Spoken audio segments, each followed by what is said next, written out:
Përshëndetje të gjithëve. Mirë se vini në webinarin 5, pjesë e serisë sonë së webinareve mbi monitorimin dhe vlerësimin për politikat e shtetit të së drejtës realizuar nga Lëvizja Europiane në Shqipëri dhe ekspertja Mimoza Agolli.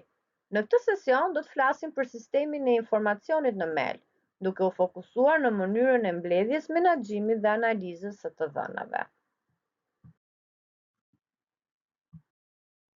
Sistemi informacionit të mail, apo MIS, ka si funksion mbledhjen, menaxhimin, analizimin dhe sintetizimin e të dhënave për të arritur në përfundime të vlefshme për vlerësimin.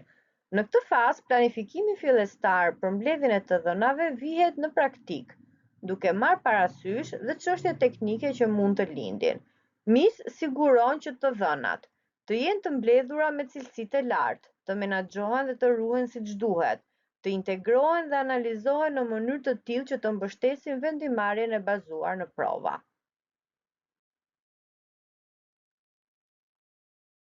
Është e rëndësishme të kuptojmë se MIS duhet të integrohet me funksionet organizative të monitorimit, ndërsa funksionet e vlerësimit dhe produktet e tyre, si mësimet e nxjerra apo përfundime vlerësuese, shpesh janë më pak të integruara. Planifikimi dhe zbatimi i MIS duhet të fillojë sa më herët në proces. Gjithashtu, nuk mungojnë rastet kur ka shqetësime për çështje si vlefshmëria dhe besueshmëria e të dhënave të nxjerra nga monitorimi dhe vlerësimi. Në analizën e të dhënave kemi dy koncepte kryesore: vlefshmëria, që lidhet me saktësinë e matjeve dhe përdoret kryesisht në metoda sasiore, dhe qëndrueshmëria, që tregon nëse të dhënat janë konsistente dhe të përsëritshme me kalimin e kohës. Kjo është kusht i domosdoshme për vlefshmërinë. Në kërkimin cilësor, në vend të vlefshmërisë, si term përdoret termi i besueshmërisë, që lidhet me mënyrën se si interpretohen të dhënat dhe marrëdhënia mes vlerësuesit dhe subjektit. Plani i mbledhjes së të dhënave mund të përfshijë instrumentet e mbledhjes së të dhënave siç janë pyetësorët, metodat e marrjes së kampionit dhe për zgjedhjen e mostrave, protokollet për menaxhimin e rrisjeve gjatë mbledhjes së të dhënave dhe miratimin etik kur ai është i nevojshëm. Pra, këto elemente ndihmojnë që procesi i mbledhjes së të dhënave të jetë i plotë, të jetë i mirë organizuar dhe të respektojë të gjitha normat dhe standardet etike. Kjo skem na ndihmon për të kuptuar procesin e mbledhjes së të dhënave. Pra, siç mund ta shikoni edhe nga slajdi, kalohet në disa faza, duke filluar në fillim me përcaktimin e udhëzimeve etike dhe standardeve profesionale që duhet që të përdoren për procesin e monitorimit dhe vlerësimit, tek planifikimi dhe hartimi i mjeteve që do të përdoret për mbledhjen e të dhënave, tek metodat dhe mjetet që do të përdoren, tek mbledhja dhe menaxhimi e procesimi i të dhënave, analiza e të dhënave, qofshin ato cilësore apo sasiore, dhe më pas në përfundim përdorimi i këtyre të dhënave në gjetjet dhe rekomandimet e raporteve dhe dokumenteve që kemi përgatitur në këtë proces. Ekzistojnë dy lloje kryesore të dhënash.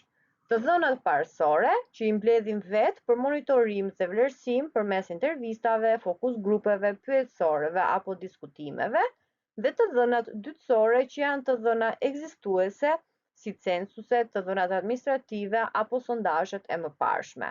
Për të vendosur se çfarë na duhet, është e rëndësishme të fillojmë së pari me një rishikim të kuadrit teorik, për të kuptuar më mirë çfarë të dhënash janë të nevojshme për secilin indikator të parashikuar. Kur planifikojmë mbledhjen e të dhënave, ne duhet që të analizojmë popullsinë objektive që ne synojmë dhe kampionin përfaqësues dhe strategjinë e marrjes së kampionit.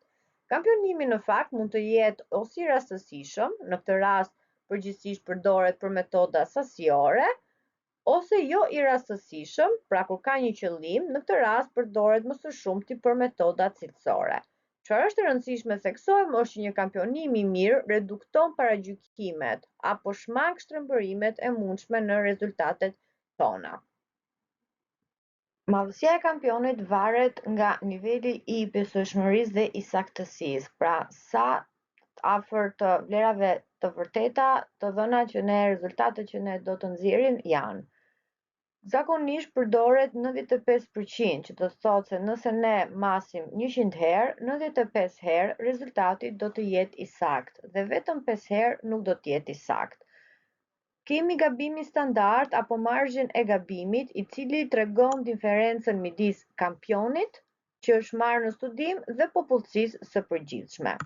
Për llogaritjen e mallësisë së kampionit mund përdoren edhe kalkulator online, të cilët gjenden në internet dhe mund të përdoren për këtë qëllim. Në kampionimin një të rastësishëm kemi një koncept të rëndësishëm që duhet ta kemi parasysh. Është ajo që njihet në anglisht si data saturation. Pra, kur nga kampioni nuk dalin më informacione të reja. Disa pyetje që ndihmojnë për këtë proces janë: a duhet të përfshihen të gjithë segmentet e popullsisë, a janë përfshirë perspektiva të ndryshme dhe a duhet që të lidhen gjetjet me burimet të tjera, pra të ketë një triangulim ndërmjet gjetjeve dhe çështjeve apo burimeve të tjera. Kjo tabel paraqet në mënyrë të përmbledhur se si duhet të përzidhet metoda e kampionimit që do të aplikojmë, duke u bazuar në llojin e të dhënave që kemi mbledhur, pra janë të dhëna sasiore apo cilësore dhe nëse janë të rastësishme apo jo, dhe qëllimit të matjes së tyre. Në këtë mënyrë, duke pasur parasysh këto dy elemente, zgjedhim atë metodë kampionimi që është më i përshtatshëm dhe i duhuri për monitorimin dhe studimin tonë. Disa nga metodat apo mjetet kryesore që përdoren për mbledhjen e të dhënave për monitorimin janë anketat apo pyetësorët, intervistat e thelluara që shërbejnë më shumë për kur kemi të bëjmë me të dhëna cilësore, dhe focus grupet që shërbejnë gjithashtu kur kemi të bëjmë me të dhëna cilësore dhe kemi edhe qëllimin, pra që të mësojmë nga perspektivat e target grupeve apo kampionimit që kemi marrë në konsiderat.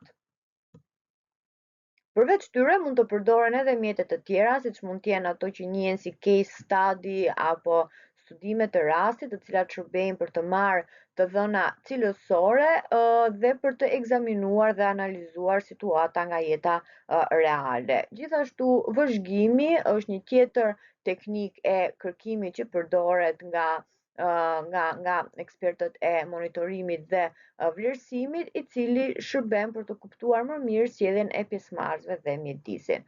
Mjetet e tjera që mund të përdoren gjatë procesit të mailit janë sigurisht edhe ajo që njihet si brainstorming, apo edhe simulimi apo loja në role, analiza SWOT e të tjerë.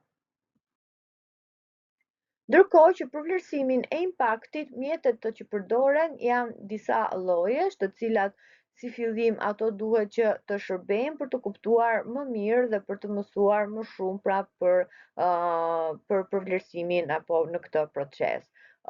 Kështu kemi atë që njihet si metoda eksperimentale. Në këtë metodë hulumtuesi apo eksperti ka kontroll mbi grupin, ndërkohë që në metodën kuazi eksperimentale, pra gjysmë eksperimentale, krahasohet situata para dhe pas ndërhyrjes, po pa asnjë kontroll të plot mbi grupin. Këtu jepen një tabel ku përcaktohet metoda jo eksperimentale gjithashtu, e cila ndan pra se si do të ishte metodologjia, do të ishte krahasimi me grupin, kush do të ishin edhe të dhënat që do duhet që të mblidheshin para apo edhe pas analizës dhe vlerësimit. Ju falenderoj për pjesëmarrjen dhe vëmendjen tuaj. Shpresoj që ky webinar t'ju ndihmoj të kuptoni më mirë sistemin e informacionit të MEL, si dhe proceset e mbledhjes dhe analizës së të dhënave në mënyrë të strukturuar dhe profesionale. Ju kujtoj që këto webinare janë pjesë e moduleve të integruara për MEL të politikave të shtetit të së drejtës, të përgatitura nga Lëvizja Europiane në Shqipëri në kuadër të projektit Ndërtimi i Partneritetit për çështjet themelore, fuqizimi i organizatave të shoqërisë civile për procesin e anëtarësimit në BE, një projekt i financuar nga Bashkimi Evropian. Ju falenderoj dhe dëgjohemi në webinaret e radhës.